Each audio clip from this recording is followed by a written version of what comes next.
여러분, 사랑에는 세 가지 차원이 있다고 합니다. 만약의 사랑이 있고, 때문에 사랑이 있고, 그럼에도 불구하고의 사랑이 있다고 합니다.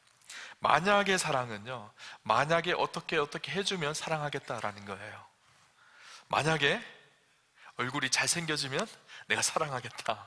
만약에 얼굴이 예뻐지면, 아니면 나한테 만약에 잘해주면 내가 사랑할게. 이것은 만약의 사랑입니다. 이 사랑도 사랑이긴 하지만 너무 낮은 단계의 사랑이죠. 그 다음 사랑이 때문에 사랑입니다. 나한테 잘해줬기 때문에 사랑하는 거예요. 얼굴이 잘생겼기 때문에, 부자이기 때문에 사랑하는 것, 이것이 때문에 사랑입니다. 만약의 사랑보다는 조금 더 나은 사랑 같지만 사실은 이것도 낮은 수준의 사랑이죠. 그럼에도 불구하고 숭고한 사랑이 있습니다. 이 숭고한 사랑은요, 그럼에도 불구하고의 사랑이라고 합니다. 가난하더라도 사랑하는 것, 그리고 예쁘지 않더라도 사랑하는 것, 나한테 잘하지 못하더라도 사랑하는 것, 이것이 그럼에도 불구하고의 사랑인 거예요. 사실 우리 하나님의 사랑이 그런 사랑이죠. 우리가 연약함에도 불구하고, 우리가 죄인됨에도 불구하고 하나님께서 우리를 사랑하셨죠. 죽기까지 사랑하셨죠. 그것이 그럼에도 불구하고의 사랑입니다. 훨씬 더 높고 숭고한 사랑이죠. 그런데 제가 오늘 나누고 싶은 것은 감사에도 세 가지 차원이 있다라는 생각이 들었어요. 만약의 감사가 있습니다. 이것은 무엇인가 하면, 내가 부자 되면 감사하겠습니다. 내가 성공하면 감사하겠습니다. 이것이 만약의 감사예요. 아주 낮은 수준의 감사이죠. 그런데 그것보다 훨씬 높은 수준의 감사가 있습니다. 이 감사는요, 때문에 감사입니다. 내가 성공했기 때문에 감사합니다. 내가 승진했기 때문에, 좋은 대학에 입학했기 때문에, 취업했기 때문에, 이것이 때문에 감사이죠. 다른 사람하고 비교해서 내 안에 얻어진 것이 있기 때문에 감사한 것, 이것이 때문에 감사입니다. 물론 그런 감사도 우리 안에 필요하죠. 우리 안에 어떤 일들이 일어났을 때 그것 때문에 감사의 고백을 담아 드리는 것 참 중요합니다. 그런데 훨씬 더 높은 수준의 감사가 있습니다. 그것은 무엇인가 하면 그럼에도 불구하고의 감사입니다. 때때로는 내 상황과 환경이 어렵지만 그 속에 담겨진 하나님의 뜻이 있다는 것을 바라보며 믿음으로 미리 감사하는 감사가 그럼에도 불구하고의 감사이죠. 상황이 안 좋아도 이루어 가실 하나님을 기대하고 바라보면서 감사하는 것이 그럼에도 불구하고의 감사입니다. 우리가 잘 아는 성경 하박국 말씀에 보면 하박국 3장 17절 18절에 이런 말씀이 있죠. 비록 무화과 나무가 무성하지 못하며 포도나무에 열매가 없으며 감람나무에 소출이 없으며 밭에 먹을 것이 없으며 우리의 양이 없으며 외양간에 소가 없을지라도 나는 여호와로 말미암아 즐거워하며 나의 구원의 하나님으로 말미암아 기뻐하리로다. 이것도 없고 저것도 없고 이것도 안 되고 저것도 안 됨에도 불구하고 여호와로 말미암아 즐거워하고 나의 구원의 하나님으로 말미암아 기뻐하겠다. 이 고백이 담긴 감사, 그럼에도 불구하고의 감사입니다. 구원의 하나님을 바라보며 내 상황과 조건 때문에 아니라 지금도 나와 함께 하시고 나를 인도하시는 그 하나님의 은혜 때문에 감사하는 것, 이것이 그럼에도 불구하고의 감사이죠. 추수감사절을 보내면서 저는 우리 사랑하는 우아함교회 성도님들이요, 높은 차원의 감사였으면 좋겠어요. 그럼에도 불구하고 내 상황과 조건 때문에가 아니라 우리와 함께 하시는 하나님, 우리를 구원하신 하나님, 우리를 인도하시는 그 하나님의 은혜를 바라보며 감사하는 축복이 있으시기를 주님 이름으로 축원합니다. 오늘 우리가 읽은 시편 100편의 말씀은요, 감사의 시입니다. 시편에서 그 표제에 감사의 시라는 제목이 붙어있는 시편은 100편이 유일한 시편입니다. 많은 감사의 고백이 담겨져 있는 시편들이 있지만 그 표제에 히브리어 성경에는 레토다라는 말이 붙어 있습니다. 이 말이 감사의 시라는 뜻이거든요. 이 시편 100편은요, 가장 대표적인 감사의 시입니다. 오늘 100편은요, 구조적으로 나누면 크게 두 부분으로 나누어집니다. 1절과 3절까지, 그리고 4절, 5절 이렇게 나누어지는데요, 1절과 3절 그리고 4절, 5절에는요 똑같은 형식이 되어져 있어요. 명령하고 있고, 그렇게 명령한 이유에 대한 이유를 설명을 하고 있어요. 그래서 1절에서 3절까지는 무엇을 이야기하는가 하면 하나님을 즐거워하고 기뻐하고 그분 앞에 나아갈 것을 이야기하며 그 이유가 무엇인지, 하나님을 즐거워하고 기뻐해야 될 이유가 무엇인지를 설명을 하고 있고요, 4절에서 5절 말씀은요, 감사의 찬양을 드리라고 그렇게 명령을 하고 있고, 그렇게 감사의 찬양을 드려야 될 이유가 무엇인지를 기록하는 것이 5절의 말씀이죠. 오늘 본문 1절 2절을 보면 온 땅이 여호와께 즐거운 찬송을 부를지어다, 기쁨으로 여호와를 섬기며 노래하면서 그의 앞에 나아갈지어다, 기쁨으로 하나님을 찬양하며 기뻐하며 하나님 앞에 나아갈지어다, 그렇게 말하고 나서 3절에 그 이유를 말합니다. 그 이유가 무엇인가 하면 여호와가 우리 하나님이신 줄 너희는 알지어다. 그는 우리를 지으신 자요, 우리는 그의 것이니 그의 백성이요, 그의 기르시는 양이로다. 우리가 그렇게 하나님 앞에 기뻐해야 될 이유가 있는데, 그것이 무엇인가 하면 하나님이 우리를 창조하신 창조주이시고 그의 것이고 우리는 그분의 것이고 그의 백성이 되고 그의 기르시는 양이기 때문이다 라는 거예요. 여러분, 이 시편 100편이 기록되어질 때는 아마 당시에 많은 우상들을 섬기고 있을 때입니다. 우상의 특징이 무엇일까요? 우상이 그것이 신인 것 같지만 사실은 다 사람의 손에 만들어진 것이거든요. 나무를 깎아 만들거나 돌을 깎아서 만들거나 철을 녹여서 만드는 것이 우상입니다. 근데 오늘 시편 기자는 우리가 진짜 기뻐해야 될 이유가 있는데, 우리가 믿는 하나님은 사람이 만든 하나님이 아니라 하나님이 우리 인간을 창조하신, 온 세상 만물을 창조하신 창조주 하나님이시라는 거예요. 그리고 뭐라고요? 그 하나님이 우리의 왕이 되어서 우리는 그분의 백성이 되어졌다라는 거예요. 그 말은 무슨 의미일까요? 하나님 우리를 다스리시고 통치하시고 우리를 인도하시는 하나님이시라는 거예요. 그래서 뭐라고 얘기하고 있죠? 우리는 그의 기르시는 양이로다. 하나님 우리의 목자 되신다라는 거예요. 여러분, 오늘 이 하나님은 우리의 목자이시고 우리는 그분의 양이라는 표현 속에 우리가 생각나는 말씀이 있죠. 시편 23편 말씀이 생각나지 않나요? 여호와는 나의 목자시니 내게 부족함이 없으리로다. 그가 나를 푸른 초장에 누이시며 쉴 만한 물가로 인도하시는도다. 여호와 하나님이 나의 목자시고, 우리가 이 시편 23편만 생각하면 아마 다윗이 굉장히 평안하고 행복하고 이 푸른 초장에 딱 누워서 굉장히 여유롭게 부르는 노래 같지만 사실 그렇지 않습니다.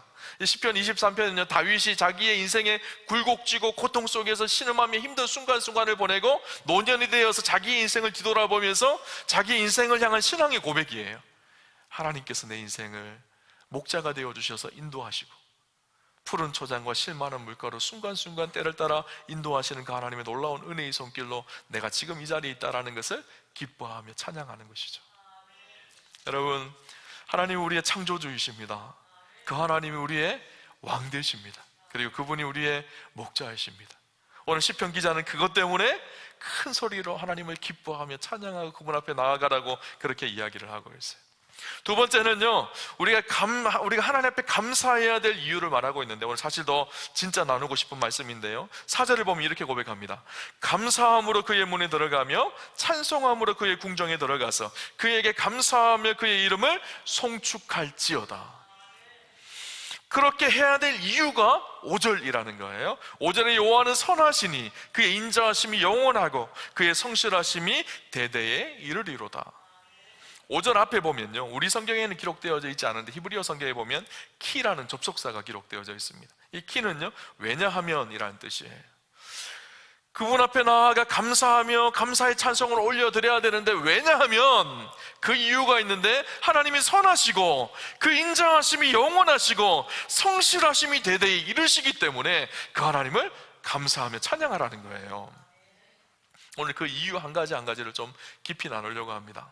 우리가 하나님을 감사해야 될 이유 3가지로 오늘 본문은 이야기하는데, 첫 번째는 우리 하나님은 선하시기 때문입니다. 하나님이 선하시다라는 사실을 믿으시나요? 내 인생에 고난이 찾아오는데도 선하시다는 것을 믿으시나요? 내 인생에 어려움이 찾아올 때도 하나님은 선하시다는 사실을 믿으시나요? 우리가 우리 인생에 좋은 일이 일어나면 하나님은 선하신 하나님이십니다, 하나님을 막 찬양하지만, 내 인생에 고난이 찾아오면 하나님은 선하신 하나님입니다 라고 감사하며 찬양하기 쉽지 않잖아요, 그죠? 내 인생에 이런 어려움이 있는데 왜 하나님이 선하신 하나님이십니까? 이렇게 묻고 싶지 않나요? 성경은 뭐라고 얘기하는가 하면, 성경은 하나님은 빛도 창조하시고 어둠도 창조하신 분이라는 거예요. 그런데 어둠도 빛으로 바꾸어서 일하시는 분이 하나님이시라는 거예요. 우리 인생 가운데는 어둠인 것처럼 보이지만 하나님 앞에 어둠이 있을까요? 아니요. 하나님 앞에는 어둠이 없습니다. 어둠 속에서도 빛으로 일하시는 분이 하나님이세요. 그래서 우리 인생 가운데 어둠이 찾아올 때 그 속에도 하나님의 선하신 뜻이 다 숨어 있는 것이죠. 우리는 어둠만 보기 시작하지만 그 속에서도 일하시는 하나님의 은혜의 손길은 멈추지 않고 지금도 진행되고 있어요. 그래서 어두움도 빛으로 바꾸시는 분, 우리를 향한 하나님의 생각은 재앙이 아닙니다. 예레미야 29장 11절에 보면 이렇게 이야기합니다. 여호와의 말씀이니라. 너희를 향한 나의 생각을 내가 아나니 평안이요 재앙이 아니니라. 너희에게 미래와 희망을 주는 것이니라. 하나님 우리에게요 미래와 소망을 주시는 분이세요. 지금 닥쳐오는 잠깐의 고난 때문에 우리가 낙심하지만 사실은 그 속에도 하나님의 뜻이 숨어 있어서 하나님이 우리에게 미래와 소망을 진짜 주기를 원하시는 하나님이시라는 거예요. 우리 요셉 이야기를 잘 아시죠? 요셉은 정말 억울한 고통의 인생의 삶을 살았어요. 형들에게 팔려지고 사랑하는 가족들에게 팔려지고 또 억울한 누명을 쓰고 감옥에 가고 그 인생을 가만히 들여다보면 인생 그이다가 다 캄캄한 어둠의 시간이었었어요. 근데 때가 되어지니까 하나님께서 어떻게 하죠? 그를 애굽의 국무총리로 세우셔서 그를 통해서 당시의 기근으로 고통받는 수많은 사람들을 구원해내는 구원의 사명을 감당하게 하십니다. 그런데 나중에 형을 만나고 나서 요셉이 뭐라고 고백하는가 하면요, 창세기 5장 50장 19절 20절에 이렇게 얘기합니다. 요셉이 그들에게 이르되 두려워하지 마소서, 내가 하나님을 대신하리이까. 당신들은 나를 해하려 했으나 하나님 그것을 선으로 바꾸사 오늘같이 많은 백성의 생명을 구원하게 하시려 하셨나니. 당신들은 형들을 향해서 그렇게 이야기해요. 형들이 요셉을 죽이려고 했잖아요. 당신들은 나를 해하려고 하였지만 그 해하려고 하는 어둠의 시간도 하나님께서 어떻게 바꾸셨다고요? 선으로 바꾸셔서 오늘같이 만민을 구원하게 하시려고 하나님의 구원의 역사를 써가신 것이라고 이야기합니다. 하나님은요 어둠을 빛으로 바꾸시는 분이세요. 선하신 하나님이세요. 좋으신 하나님이세요. 이 선하다라는 말이요, 히브리어 성경에 보니까 토브라는 단어로 돼 있어요. 좋다라는 말이거든요. 하나님께서 천지를 창조하시고 보시기에 좋았더라 할 때 이 좋았다라는 말이 토브예요. 하나님은요 좋으신 분이세요. 그냥 좋은 분이 아니라 정말 좋으신 분이세요. 찬양 중에, 외국어 찬양 중에 God is good이라는 찬양이 있습니다. 근데 외국에서는요 그 God is good이라는 찬양을 할 때 어떻게 하는가 하면 찬양 인도자가 이렇게 얘기합니다. God is good 하면요 회중들이요 all the time 이렇게 외쳐요. 하나님은 선하십니다, 하나님은 좋으신 하나님이십니다 이렇게 외치면요 성도들이 all the time이 무슨 뜻인지 아시죠? 모든 시간에, 모든 순간에, 어둠의 시간도 빛의 시간도 그 속에서 하나님은 선을 이루시는 하나님이십니다 라는 고백이거든요. God is good all the time 하면 God is good 이렇게 외칩니다. 여러분 믿으시나요? 하나님은 선하신 하나님이십니다. 우리도 한번 해볼까요? 제가 God is good 하면 all the time 하는 거예요. 제가 all the time 하면 God is good 하는 거예요. God is good all the time. 아멘. 아멘. 하나님은요 선하신 하나님이세요. 그 선하신 하나님이신 줄 아는 사람들은요 어떻게 한다고요? 감사의 제사를 하나님께 드리는 거예요. 두 번째 감사의 이유가 있습니다. 우리 하나님은요 인자하신 하나님이십니다. 인자라는 말이요 히브리어 단어로는 하스도라는 단어로 기록되어져 있는데 이 단어의 원형은요 헤세드라는 단어입니다. 헤세드는요 우리 많이 들어보셨을 거예요. 헤세드라는 말, 사랑, 인애, 자비를 표현할 때 헤세드라고 표현합니다. 그런데 이 헤세드라는 사랑의 특징이 있어요. 영어 성경, 영어 번역, 히브리어를 영어로 번역하는 곳에 보면 여러 가지로 번역되어 있는데 everlasting love라고 되어 있어요. 변하지 않는, 끝까지 지속되어지는 사랑. 또 어떤 성경에 보니까 steadfast love 이렇게 되어 있더라고요. 견고하고 흔들리지 않는 확고한 사랑, 실패하지 않는 사랑. 그래서 우리 성경에 번역될 때는 인애라고도 번역되어져 있습니다. 끝까지 변하지 않고 신실한 사랑. 하나님이 우리를요 그렇게 사랑하신다라는 거예요. 끝까지 변함없이 신실하게. 이스라엘의 구약의 역사가 바로 이 인애의 역사거든요. 하나님의 사랑하심의 역사거든요. 이스라엘 백성들은 늘 하나님 앞에 배반을 합니다. 그때마다 하나님께서 어떻게 하죠? 회초리를 드실 때도 있고, 또 때때로는 따뜻한 말로 다스릴 때도 있고, 때때로는 선지자들을 보내서 그들을 돌아오기라고 그렇게 막 애청하고 요청합니다. 그런데 결국 이스라엘 백성들이 돌아오지 않고 우리가 돌아오지 않았잖아요. 어떻게 하셨죠? 당신의 아들 독생자 예수 그리스도를 이 땅에 보내셨어요. 이 헤세드의 사랑의 결정은요, 바로 십자가입니다. 십자가에서 당신이 죽기까지 우리를 사랑하신 그 사랑을 아는 사람은 어떻게 한다고요? 마땅히 하나님 앞에 감사하는 거예요. 이 헤세드의 사랑을 잘 표현하고 있는 것이 누가복음 15장 말씀이에요. 여러분, 누가복음 15장 이야기를 잘 아시죠? 누가복음 15장에 탕자 이야기가 기록되어져 있습니다. 아들이 아버지의 재산을 가지고 집을 나가요. 당시에 아버지가 살아있는데 집을 나간다라는 것은 엄청난 중죄거든요. 자기 재산을 가지고 집을 나가서 허랑방탕하게 다 탕진합니다. 그래서 나중에 돼지를 치는 일을 하잖아요. 그때 아버지가 생각난 거예요. 그래서 거지 옷을 입고 허름한 옷을 입고 맨발로 집으로 돌아옵니다. 저 멀리 보니까 자기 아들이 돌아오는 것을 아버지가 보잖아요. 그래서 막 달려갑니다. 그리고 그를 을싸안고 그에게 비단 옷을 입히고 신을 새로 생기고 금가락지를 끼우고 양을 잡아 잔치를 베풉니다. 이것이 헤세드의 사랑인 거예요.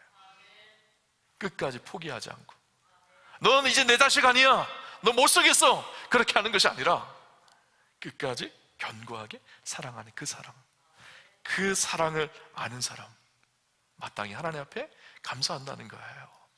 사도 바울은 로마서에 그 하나님의 놀라운 사랑을 이렇게 표현합니다. 내가 확신하노니 사망이나 생명이나 천사들이나 권세자들이나 현재일이나 장래일이나 능력이나 높음이나 기쁨이나 다른 어떤 피조물이라도 우리를 우리 주 그리스도 예수 안에 있는 하나님의 사랑에서 끊을 수 없느니라. 아무것도 하나님의 사랑에서 우리를 끊어놓을 수 없습니다. 그분의 그 견고한 사랑이 우리를 붙드는 거예요. 그 하나님의 인자하심을 아는 사람은 어떻게 한다고요? 감사의 찬양을 하나님께 올려드린다는 거예요. 세 번째, 우리가 감사해야 될 중요한 이유 한 가지는 무엇인가 하면, 하나님은 성실하신 하나님이시기 때문이에요.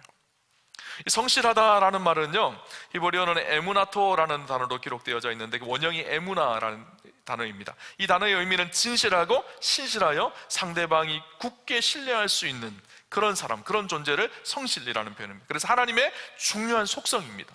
하나님은요, 변개치 않아야 하십니다. 성실하신 분입니다. 신실하신 분이십니다. 처음부터 끝까지 한결같은 분이십니다. 이스라엘 백성들은 어떻게 하죠? 늘 떠납니다. 늘 변개합니다. 하나님을 잘 섬기겠다, 이거 하나님만 섬기겠다고 그렇게 이야기하다가 자기의 유익과 이익 앞에 순식간에 마음이 변해서 하나님을 떠나는 것이 우리 인간의 존재잖아요. 근데 하나님은 어떤 분이실까요? 그렇게 떠났음에도 불구하고 끝까지 포기하지 않고 바라보고 계세요. 그래서 언제든지 하나님 앞에 돌아오기만 하면 회복시키시고 새롭게 하시고 신실하게 우리를 붙드시고 계시는 분이 우리 하나님이세요. 하나님의 그 성실하심, 그 신실하심을 보고 감사한다는 거예요. 남유다가 범죄함으로 BC 586년에 바벨론에 멸망을 합니다. 그 멸망을 예언한 예언자가 누군가 하면 예레미야라는 예언자예요. 예레미야는 그래서 슬픔의 예언자입니다. 그의 선포는 무엇인가 하면 예루살렘이 망한다라는 거예요. 예루살렘 성이 회파되어진다, 이 예언을 하거든요. 얼마나 안타까워요. 우리 민족이 망한다라는 예언을 하는 것이 얼마나 힘든 일이에요. 그래서 그를 눈물의 선지자라고 이야기합니다. BC 586년에 성전이 무너지고 예루살렘이 망하고 남유다가 망합니다, 바벨론에. 그때 이 예레미야는 자기 고향 아나돗이라는 곳으로 돌아가거든요. 그래서 그곳에서 슬픔의 노래를 부르는데, 그 슬픔의 노래가 바로 예레미야 애가예요. 예레미야 애가에 보면 예레미야 애가 3장 19절에 20절에 이렇게 이야기합니다. 내 고초와 재난 곧 쑥과 담즙을 기억하소서. 내 마음이 그것을 기억하고 내가 낙심이 되오니. 지금 너무 힘들다라는 거예요. 그래서 나오는 단어가 고초, 재난, 쑥, 담즙 이런 이야기를 하고 있어요. 그래서 너무 낙심이 됐어요. 너무너무 절망스러웠어요, 예레미야가. 그런데 21절부터 25절 그 다음 절 나오는 절에 보면요, 예레미야가 마음이 바뀝니다. 기쁨과 소망으로 바뀌어지는데요, 이렇게 기록합니다. 이것을 내가 내 마음에 담아 두었더니 그것이 오히려 나의 소망이 되었사오면 여호와의 인자와 긍휼이 무궁하심으로 우리가 진멸되지 아니함이니이다. 이것들이 아침마다 새로우니 주의 성실하심이 크시도소이다. 내 심령에 이르기를 여호와는 나의 기업이시니 그러면 내가 그를 바라리라 하도다. 기다리는 자들에게나 구하는 영혼들에게 여호와는 선하시도다. 이렇게 갑자기 이렇게 우울하고 낙심하고 있는 예레미야가 어떻게 바뀌어졌을까요? 예레미야가요, 너무 낙심이 되어져서 슬픔의 노래를 부르고 있었어요. 아, 내 마음이 낙심된다. 그러는데요, 무엇을 받는가 하면 자기의 고향, 선지자의 고향이었던 아나돗에서 아침이 되어진 거예요. 아침이 되니까 저쪽에서 무엇이 떠오르죠? 태양이 탁 떠오르는 거예요. 빛이 떠오르는 거예요. 그러면 절망스럽고 고통스럽고 캄캄한 어둠인 줄 알았는데 때가 되어지니까 태양이 탁 떠오르면 새로운 빛이 비치기 시작한 것이죠. 그때 예레미야가 무엇을 깨달았을까요? 어둠의 시간이 지나면 신실하신 하나님께서 때가 되어지면 태양이 떠오르게 하듯이 지금 우리 민족이 암울한 어둠의 시간을 보내고 있지만 때가 되어지면 신실하신 하나님께서 태양이 떠오르게 하실 그때가 있다는 것을 믿음의 눈으로 보기 시작한 거예요. 여러분, 하나님께 천지를 창조하시고 밤이 되고 아침이 되고 하루가 바뀌죠. 밤이 되었는데 그 다음날 아침이 안 된 적이 있을까요? 없을까요? 태양이 안 떠오른 적이 있을까요? 없을까요? 제가 예언하는데 오늘 반드시 밤이 옵니다. 그리고 내일 아침에 반드시 태양이 떠오릅니다. 안 믿으시나요? 반드시 태양이 떠올라요. 왜 그럴까요? 하나님은 신실하신 분이시거든요. 예레미야가 그것을 본 거예요. 지금 이렇게 절망스러운 순간이지만 하나님께서, 신실하신 하나님, 성실하신 하나님께서 때가 되어지면 우리 민족을 다시 회복시키셔서 일으키실 그 하나님 나라를 보고 있는 거예요. 그러니까 그 속에서 소망이 된 것이죠. 그러면서 뭐라고 고백하죠? 하나님은 선하시구나, 이 고백이 되어진 것이죠. 여러분, 하나님은 신실하신 하나님이십니다. 그 신실하심을 아는 사람들은 어떻게 한다고요? 감사한다는 거예요. 내 상황과 환경을 바라보고 절망하는 것이 아니라 신실하신 그 하나님을 바라보며 감사하며 그분 앞에 나아간다는 거예요. 그렇게 감사하며 하나님 앞에 나아갈 때 오늘 성경은요, 무엇을 우리에게 이야기해 주는가 하면 감사에는 능력이 있다라는 것을 우리에게 이야기해 줍니다. 감사의 두 가지 능력을 우리가 볼 수가 있는데, 첫 번째 능력은 무엇인가 하면요, 감사는 하나님 앞에 나아가게 하는 열쇠입니다. 닫힌 문을 열게 하는 열쇠라는 거예요. 오늘 4절을 보면 감사함으로 그의 문에 들어가며 찬송함으로 그의 궁정에 들어가서 그에게 감사하며 그의 이름을 송축할지어다. 감사함으로 그의 문에 들어가며 찬송함으로 그의 궁정에 들어가다. 무슨 말일까요? 그의 문을 열고 들어간다, 이 말은 무슨 말일까요? 하나님의 임재 안으로 들어간다는 거예요. 그분을 만나는 영광 안으로 들어간다는 거예요. 근데 그 영광의 문을 열고 하나님 앞에 나아가는 그 문을 열고 하나님 앞에 임재 안에 들어가게 하는 것이 무엇이라고요? 감사와 찬양이라는 거예요. 여러분, 오늘 오전에 예배드리러 오실 때, 여러분 이 자리에 들어오실 때 이 자리에서 여러분 예배드릴 수 있는 이유가 있습니다. 누군가가 아침 일찍 일어나서 예배당 문을 열어놨기 때문에 들어와서 예배를 드려요, 그죠? 예배당 문이 꽁꽁 잠겨져 있으면 아무도 예배 드릴 수가 없어요. 그런데 예배당 문이 활짝 열려져 있고 이 자리에서 들어와서 예배를 드리지만 어떤 사람은 진실한 예배를 드릴 거예요. 근데 어떤 사람은요, 마음이 콩밭에 가 있는 온전하지 않은 예배를 드릴 거예요. 왜 그럴까요? 문이 닫혀져 있는 거거든요. 하나님 앞에 나아가는 문이 닫혀져 있어. 예배당 문은 열려 있을지 모르지만 내 마음의 문이 닫혀져 있으면요, 이 예배가 진실한 예배가 될 수가 없는 거예요. 그 문을 여는 것이 무엇이라고요? 감사의 고백이라는 거예요. 그리고 예배당에 들어오면요, 여러분 가장 먼저 해서 하셔야 될 일이 무슨 일인가 하면요, 옆 사람하고 잡담하고 이야기하고 핸드폰 들여다보고 이것이 아니라 감사의 고백으로 하나님 앞에 기도하는 일이에요. 내 삶을 인도하신 하나님, 나를 구원하신 하나님, 내 삶을 여기까지 있게 하신 그 하나님, 그 하나님을 바라보며 감사의 기도를 드리는 거예요. 그 감사의 기도가 하나님과 우리 사이에 막혀있다는 문을 헐게 합니다. 그래서 그 하나님 앞으로, 임재 앞으로 들어가게 하는 것이 감사라는 거예요. 여러분, 성경에 보면요, 다니엘 이야기가 기록되어져 있습니다. 다니엘 6장에 보면 어떤 일이 있는가 하면 당시 페르시아의 왕이었던 다리오 왕이 조서를 내립니다. 자기 말고 다른 신에게 기도하거나 제사를 드리는 사람을 사적으로 넣겠다고 이야기하죠. 근데 그 왕의 조서가 찍혔는 줄 알지만 다니엘이 어떻게 하죠? 자기 집으로 돌아가서 예루살렘을 향해서 창문을 열고 하나님 앞에 기도하죠. 기도하였다라는 것은 기도하였다는 의미이기도 하지만 동시에 예배를 드렸다라는 의미이기도 합니다. 근데 여러분 생각해 보세요. 다니엘이 왜 창문을 열고 기도했을까요? 그런 생각 안 해보셨나요? 창문을 열어야지 하나님이 기뻐 받으실까요? 창문을 닫아놓으면 하나님께서 안 기뻐하실까요? 창문을 열어놔야 된다 그러면 아마 우리 예배당이 문 다 열어놓고 예배를 드려야지 하나님 기뻐하시는 것일까요? 왜 창문을 열었을까요? 그의 마음속에 하나님 앞에 한 발이라도 더 가까이 나아가고 싶은 갈급함이 있었거든요. 조금이라도 주님 앞에 더 진실하게 나아가고 싶은 마음이 다니엘 안에 있었던 거예요. 그래서 창문을 활짝 열어 닫힌 거예요. 그리고 나서 어떻게 했죠? 다니엘이 기도합니다. 근데 어떤 기도를 했을까요? 감사의 기도를 합니다. 다니엘 6장 10절 말씀이에요. 다니엘이 이 조서에 왕의 도장이 찍힌 것을 알고도 자기 집에 들어가서는 윗방에 올라가 예루살렘을 향한 창문을 열고 전에 하던 대로 하루 3번씩 무릎을 꿇고 기도하며 그의 하나님께 감사하였더라. 감사하였더라. 왜 감사했을까요? 감사가 자기 안에 있는 닫힌 문을 여는 통로라는 것을 다니엘은 알았던 거예요. 하나님 앞에 진실하게 나아가기 위해서 감사의 고백을 하나님 앞에 드렸던 것이죠. 감사는요, 하나님의 임재의 문을 여는 열쇠입니다. 우리 예배가 감사의 예배가 되어야 돼요. 두 번째, 감사의 능력 한 가지가 있습니다. 이것은 무엇인가 하면 감사는 하나님 앞에 우리의 인생의 문제들을 해결하는 열쇠입니다.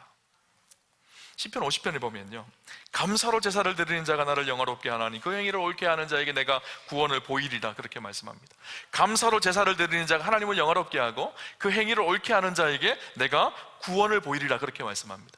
감사로 제사를 드리는 자와 그 행위를 옳게 하는 자가 히브리어 성경으로는 같은 동등 관계로 되어져 있어요. 이 말은 무슨 말인가 하면 감사로 제사를 드리는 것이 행위를 하나님 앞에 옳게 하는 것인데, 그렇게 할 때 하나님께서 어떻게 하신다고요? 구원을 보이시겠다라는 거예요. 여기서 구원이라는 것은 단순히 우리가 예수 믿고 우리의 영혼이 구원받는 것만을 의미하는 것이 아니라 우리가 어려움 속에 있을 때, 고난이 있을 때 우리를 건져내시는 구원을 의미해요.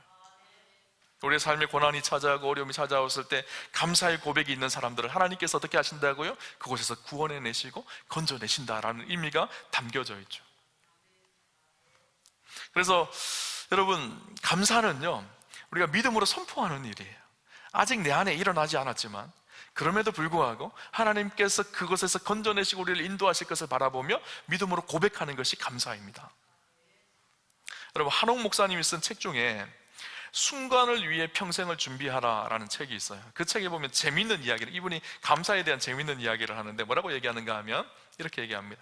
진짜 감사는 김칫국부터 마시는 것입니다. 무슨 말인지 이해가 되시나요? 진짜 감사는 김칫국부터 마시는 것입니다. 진짜 감사는 주신 것에 대한 감사가 아니라 앞으로 주실 것에 대한 감사를 미리 당겨서 하는 것입니다. 예수님이 그러면서 오병이어 기적을 이야기합니다. 예수님께서 오병이어 기적을 행하실 때 어린아이가 오병이어 물고기 5마리와 보리떡 2개를 가지고 주님 앞에 나왔어요. 보잘것없는 일이죠. 그런데 우리 주님이 어떻게 하시죠? 그것을 들고 하나님 앞에 감사하셨어요. 기적이 일어나서 감사하셨을까요? 아니요, 기적이 아직 일어나지 않았어요. 그럼에도 불구하고 미리 감사를 선포하신 거예요. 그러자 오병이어가 기적의 음식이 되어졌습니다. 그러면서 그 책에 이렇게 얘기합니다. 감사 기도를 기적이 일어나기 전에 드렸다는 사실이 중요합니다. 기적이 일어난 뒤에 감사드리는 것은 매너이지 감사가 아닙니다. 믿음이 아닙니다. 기적이 일어나기 전에 감사하는 것이 믿음입니다. 히브리서 말씀대로 믿음은 바라는 것들의 실상이요 보이지 않는 것들의 증거이기 때문입니다. 감사는 믿음이 있기 때문에 드릴 수 있는 것입니다. 그런 의미에서 진짜 감사는 김칫국부터 마시는 것입니다. 축복합니다. 오늘 김칫국부터 마시기를 주님 이름으로 축원합니다. 하나님이 우리의 인생 가운데 이루실 그 일들을 바라보면서 감사를 선포하는 거예요. 믿음으로. 그것이 믿음의 사람들의 고백이라는 거예요. 여러분, 하나님이 이루신다는 믿음을 가지고 감사할 수 있게 되시기를 바랍니다. 그때 우리 안에 어떤 일이 일어날까요? 그럼에도 불구하고 감사가 되기 시작하는 거예요. 그죠? 여러분, 추수감사절을 보내면서 저는 우리 안에 잃어버렸던 이 감사를 좀 회복하셨으면 좋겠어요. 신앙생활 하면서 늘 원망하고 불평하고 짜증내며 그렇게 신앙생활 하는 것이 아니라 하나님이 정말 기뻐하시는 감사의 고백이 우리의 삶의 고백이 되어서 좀 하나님을 좀 영화롭게 해드렸으면 좋겠어요. 세상 사람들이 예수 믿는 사람들을 보면서 늘 인상 쓰고 짜증내고 화내는 모습을 보면 뭐라 그럴까요? 아유, 저들이 믿는 하나님이 가짜 하나님이야, 이렇게 생각하지 않을까요? 또 우리가 정말 감사하며 기뻐하며 그분 앞에 나아가면 세상 사람들이 뭐라 그럴까요? 야, 하나님이 진짜 살아계신 나보다, 하나님을 영화롭게 하는 일이 되는 거예요. 성경에 보면요, 명령 뒤에는요 반드시 약속이 있습니다. 무슨 말일까요? 오늘 감사를 명령하시잖아요. 그 명령 뒤에는 명령으로 끝나는 것이 아니라 하나님 주시는 약속이 있어요. 감사의 고백 뒤에는요 하나님 주시는 약속이 있습니다. 여러분, 저와 여러분의 입술이요 감사의 고백으로 충만하여서 이 추수감사절을 보내며 잃어버렸던 감사를 회복하고 그 하나님과 동행하는 놀라운 축복의 삶이 되시기를 주님 이름으로 축원합니다.